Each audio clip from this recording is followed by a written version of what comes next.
Je cultive du blé, du colza, du lin et des betteraves. Donc la culture du lin, à mon sens, est la plus intéressante parce que c'est la plus sensible aux défauts de travail. Si on travaille mal, ça se voit directement. Donc ça en fait une culture passionnante, vraiment.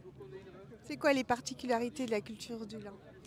Le lin, c'est une toute petite graine, donc déjà le lit de semence doit être absolument parfait. C'est pas très gourmand en intrants, ça n'a pas besoin d'irrigation, il n'y a pas de défoliant, donc c'est une culture, c'est une plante naturelle, contrairement au coton où là il y a un peu plus de chimie, mais c'est très agréable à porter. Les propriétés thermorégulatrices du lin en font des vêtements agréables à porter. Donc c'est une culture qui est intéressante, mais pourtant il n'y a pas grand monde qui cultive le lin. Pourquoi s'être mis à la culture du lin? Alors il n'y a pas grand monde qui cultive du lin parce que le lin a besoin d'un terroir. La partie du monde où on cultive le lin n'est pas très étendue, ça va de Caen à Amsterdam en fait, sur une petite largeur. Il y en a un peu en Seine-et-Marne. Donc la France quand même est le plus gros producteur mondial de lin. Donc il n'y a pas beaucoup de producteurs de lin parce qu'il n'y a pas beaucoup de sols qui sont capables de recevoir du lin pour en faire une bonne fibre textile. Il y a de plus en plus de demandes dans le secteur du lin?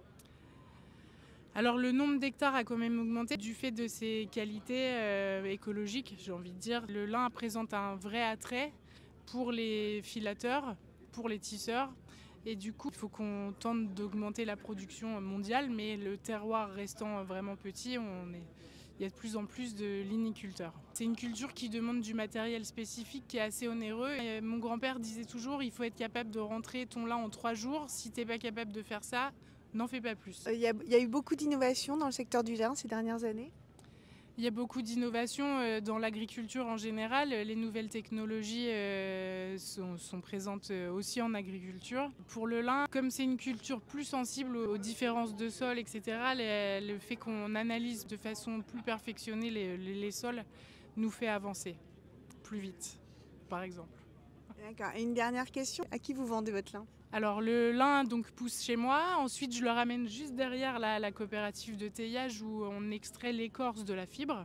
Donc ça s'appelle le teillage, on récupère les fibres longues, le plus long possible et les plus nombreuses possibles.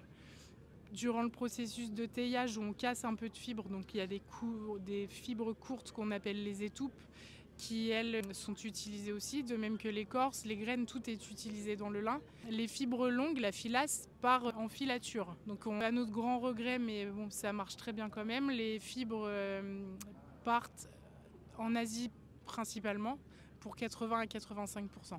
On essaye de relocaliser un petit peu, mais il faut savoir que ça représentera vraiment une toute petite partie du lin qu'on produit. D'une part parce qu'on n'a pas les mêmes charges de main-d'œuvre. On a un petit peu perdu le savoir-faire et le lin, la France en produit beaucoup mais en consomme très peu. Donc que ça parte en Chine, nous, ça ne nous dérange pas du tout parce qu'ils ont le savoir-faire, les moyens de faire bien.